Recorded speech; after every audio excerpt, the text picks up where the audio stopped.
noonyeza ebbanga nga njagala aweereze kabaka we kuba potential ye ngimanyi naye Katonda amundeetedde mukyala Farida Nakasibwe,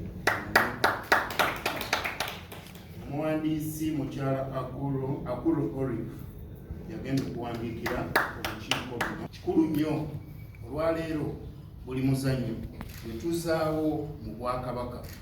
Abamawulire abamu be mbaddeko nabo nga be nali nabo ku She Trains, kino baakiwulira nga nkyogera.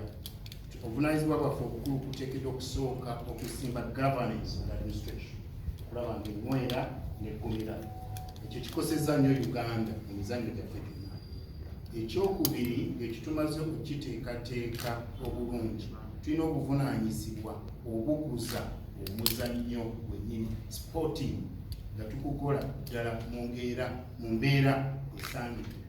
Ekyokusatu kye sinakubuusabuusa nga bannamawulire ddala bali mu kweru by'emizannyo mukimanyi nnyo omuzannyo gwonna kasita gulemwa okukola business sense oba case, ekisooka tekusobola kweyimirizaawo, tewaba sustainability. Nolwekyo nagenda okwandira olukiiko luno ensonga ezo ssatu mbeegayirira njagala tuziteekeko nnyo, okwolesebwa kwaffe, ebirowoozo byaffe, okukola n'amaanyi gaffe, obutaweera, okulaba nti Obwakabaka tebuswazibwa. Buli muzannyo gwe tuteekawo gwina mu njogenda zino tutuyita okukwatanya.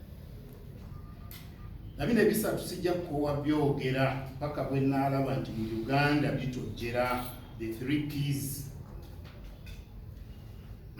Njagala tuzimbe product kyeru nga bwengeri kusoma amaanyi amakulu, tugizimbe nga product esobola okweyimirizaawo. That's a very major P. P eyokubiri, people. Tosobola kuza muzannyo gwonna nga tolina bantu, tuzimbe fan base, tuzimbe police. Abantu tujja netwebuuza lwaki abasajja bagula Bulaaya, abasajja ne baba kusasula sente empitirivu ate nga baguze sente nnyingi. Tujja nga mukigendere nti buli kisaawe ekyotunulako kiba kijjudde. Eyo P ya people erina kirala kyetambulako nti abantu wansi bateekeddwa okuba nga balina income base nga basobola okusasula ne balaba emizannyo gino. Ekyo kiyinza obutaba kyamu naye ku strategic plan y'Obwakabaka gye tuze tuzimba tutandise okulaba abantu ba Buganda tubajja tutya mu bwavu, mwanyi terimba ne projects zonna endala. Kitegeeza basobole okuwanira programs zino zonna endala.